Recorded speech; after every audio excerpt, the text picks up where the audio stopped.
Okay, let's finish this.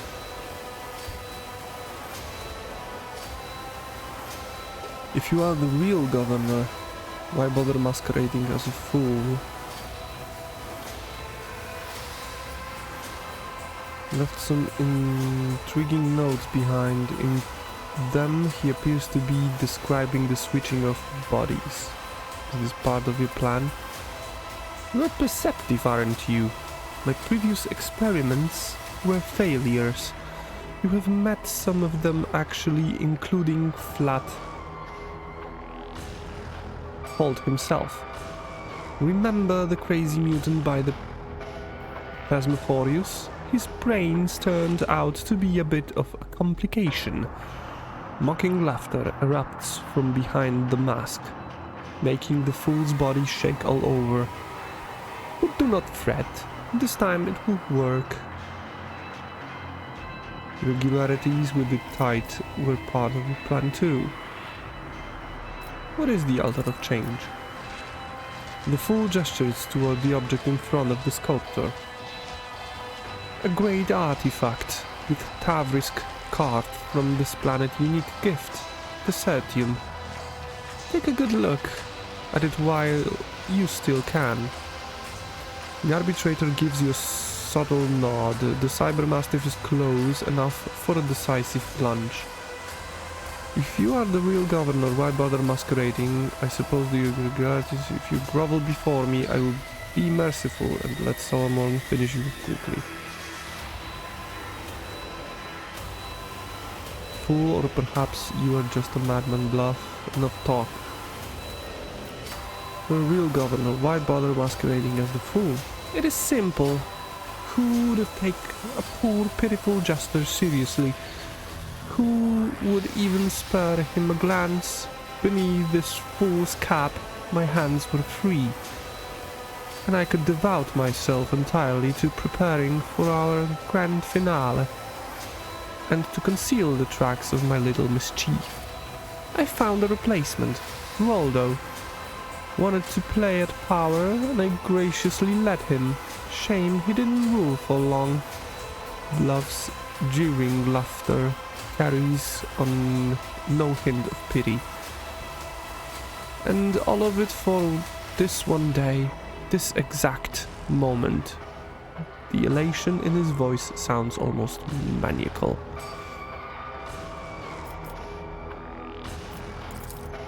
I see you've already found me out, eh? That's right, I was born and raised on Idex, the greatest world in all the Imperium. I'll never forget that mix of plasteel and ferrocrete, the glitter of proud spires, and the eternal humiliation of my appointment. Why were you sent to Tessera? To serve the Imperium faithfully and honestly. Why else? Our all-knowing administratum benefits if the feudal throne is occupied by someone with an intelligence level higher than the Grux. A golden shove for all my diligent service on Idex. I packed my bags and came here to govern this backwater. What a joke. Enough talk. I will not listen another word of this heresy. You're just a madman, Bluff. Do I have to be any of one thing? Bluff chuckles darkly. Bluff ignores the arbitrator, his gaze fixed on Maeve, more specifically on the necklace on her chest. A lovely piece, isn't it? You see Solomon's hand signal out of the corner of your eye. Blato leaps but does not reach the fool. The cycle moves at the same time. A flash of light and everything goes dark. Oh damn.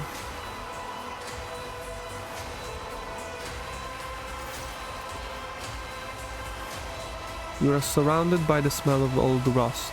The darkness reluctantly retreats. The pain comes first. throbbing in your head, then the metallic taste in your mouth, and finally the feel of the hard floor chafing your stinging cheek. Look around.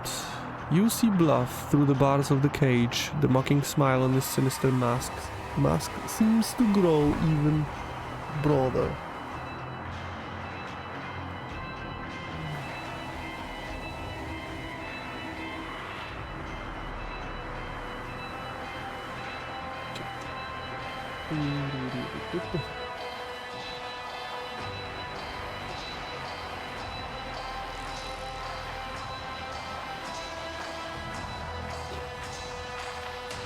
The mocking smile on the sinister mask seems to grow even broader, or it is a trick of the light.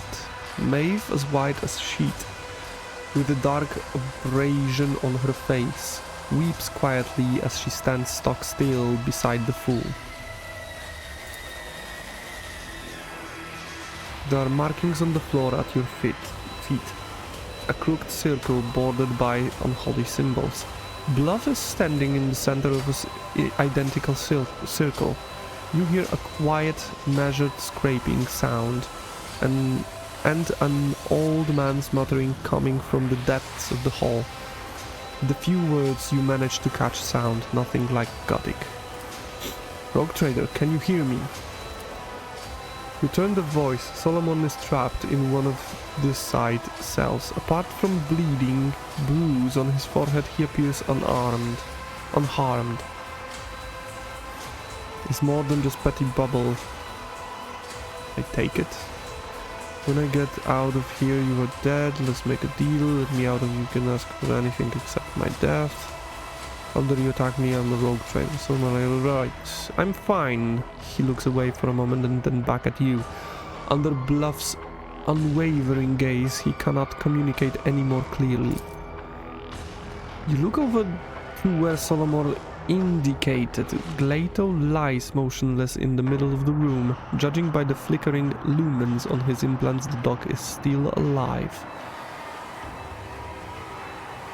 Maeve necklace is more than just a pretty bubble. Much more, you see. With the right knowledge, the right tools, and some complex rituals, people can transform a simple, dirty blue pebble from the depths of the Serra into something truly special. However, it is a bit late for you to do anything with that information. Make it out, you're dead. Enough chit-chat. Fabrisk, begin. Wheezing raspily, the old man with the desertium eyes spew a torrent of unholy words from his toothless mouth. In response, the markings beneath your cage seem to inhale and begin glowing with light. Maeve's gaze leaps from you to Bluff in alarm. Tear-reddened eyes widen as she realizes what is happening. Being stopped. Her slide from crashes into the floor, pushing him out of the center of the circle. Oh. Good girl. The world explodes into shards, suffered with a blinding light that burns out your eye socket, incinerates the air in your lungs, and makes your heart judder in your chest, and finally darkness descends, impenetrable and absolute, encompassing everything. It cradles you, dissolving everything that was once you, everything that once was. You are bobbing like a boat tossed upon the waves. Colors and sounds meld into cacophony, stirring up nausea in this exhausted body. You blink, and the patches of color fall into place. Or do they?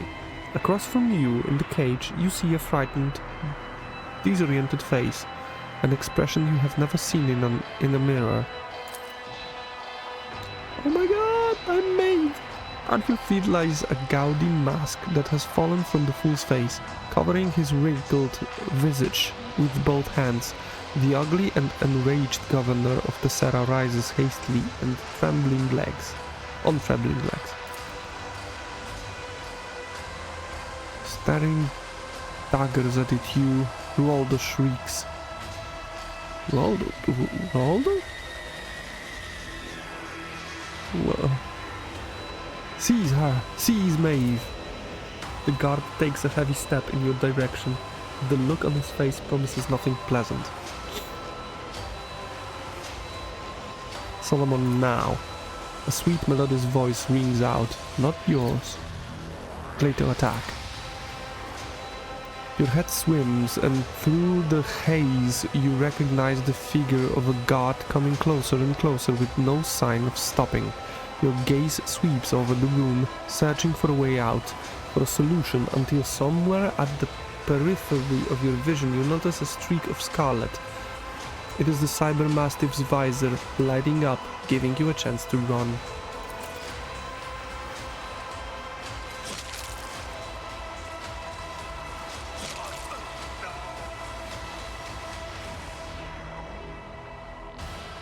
Oh my holy Jesus. I am going to be a Maeve. Your mind is loose shard, cast out into nothing, screaming in the voices of thousands of lives.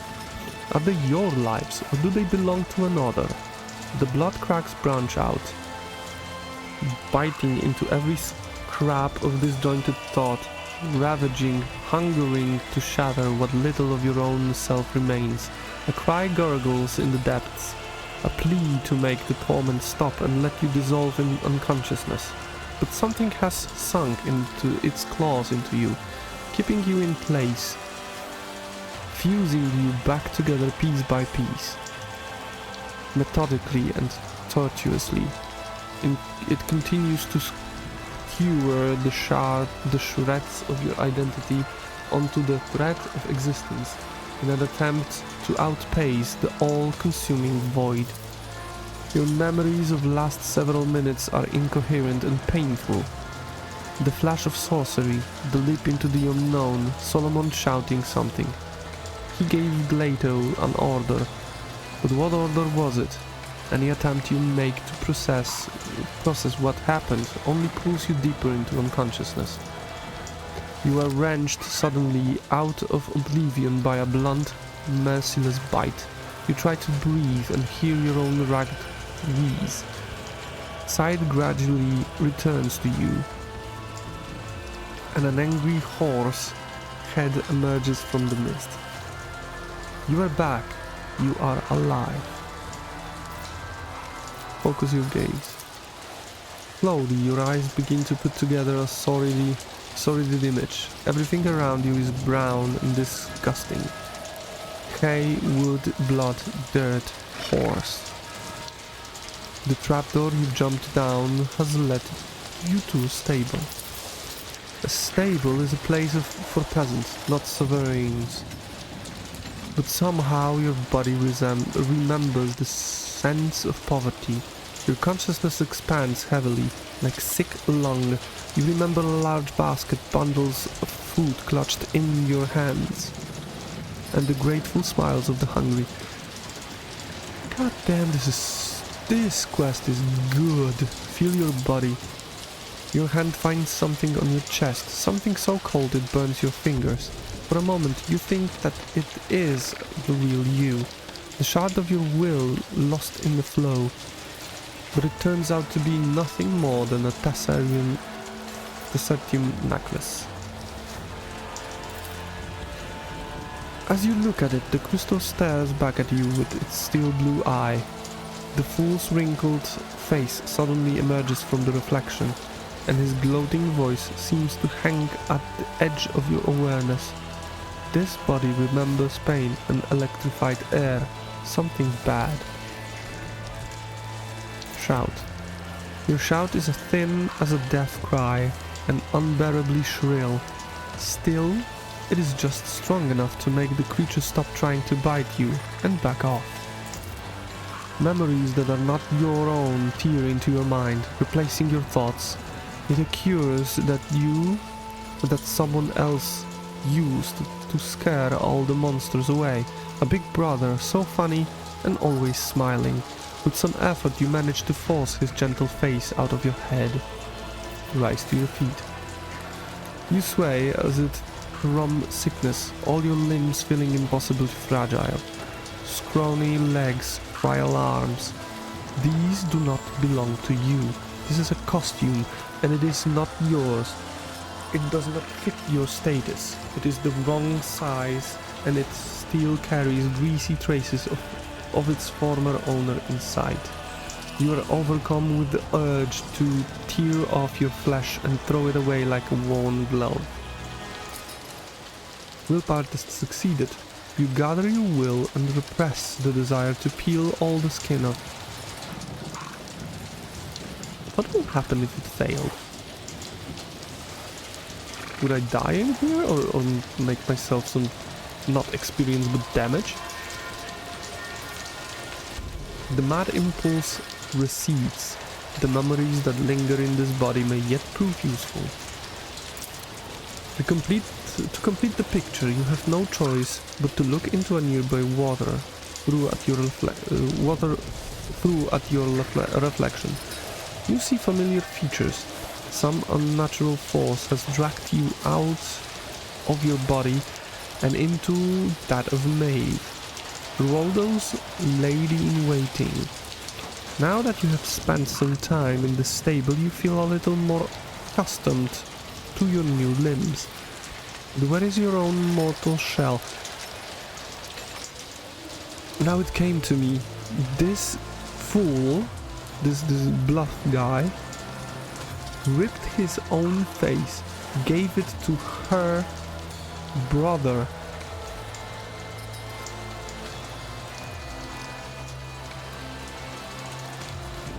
Just to take someone else's more beautiful face, more beautiful body. Holy crap, Owlcat, you're...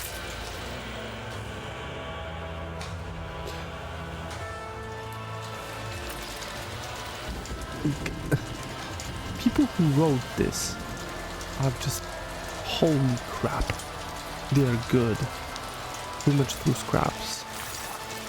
A mountain of vegetable waste rises up ahead, next to which stands a rusty pitchfork. Your attention is drawn to something pale pink, half buried under the waste and looking suspiciously like a limb. Investigate the waste. You pull out the strange object from the pile.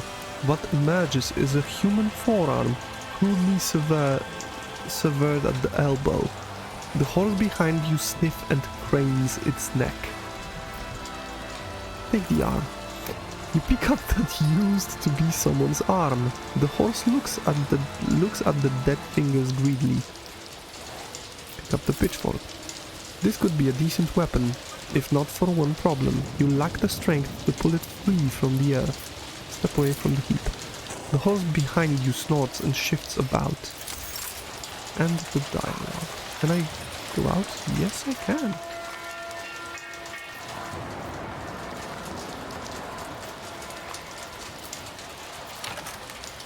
Through the opening above the gate, freedom winks at you mockingly. Your arms barely have the strength to hold onto the ledge. Let someone pull your whole body up. The creature that dragged you out of unconsciousness turns out to be a muddy brown horse. From the darkness, the beast follows you with its large black eyes. It looks hungry and frightened. That was a good horse. You weren't trying to eat me, were you? The horse watches you cautiously. You can see thick strings of saliva dripping from its lips. Examine the horse. Succeeded. The horse snorts and shows you its large teeth. It is unclear what this creature usually feeds on, but right now it would happily munch on your fingers.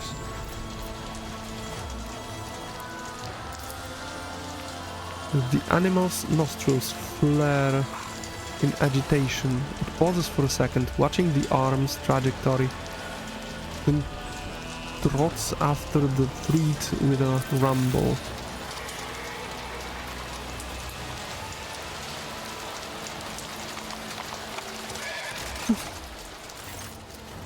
Snorting frantically, the horse hurtles toward the stable door and smashes straight through it.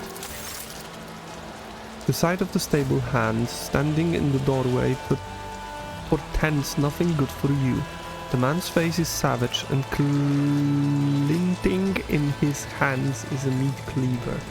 You let the horse loose, you little wench. I'll skin you alive. Oh, call for help. You take a deep breath and scream as loud as you can. Your voice rings pitifully. This cry may be your last. You see your new reflection in the blade of the cleaver.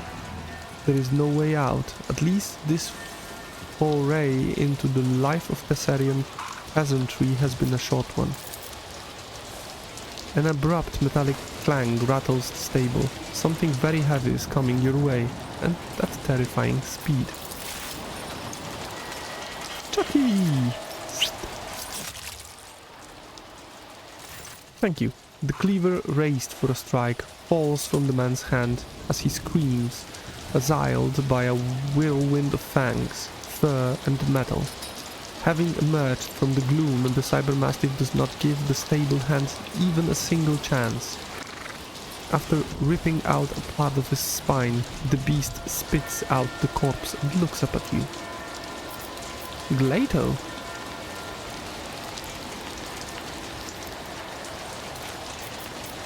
Have recovered. Glato stares at you for a while, then barks and turns to scan the area. He is clearly waiting for orders. I yield. Cybermastiff listens only to its RBT's master. But now Glato is here. He has followed you through the trapdoor, which must mean that his master is dead.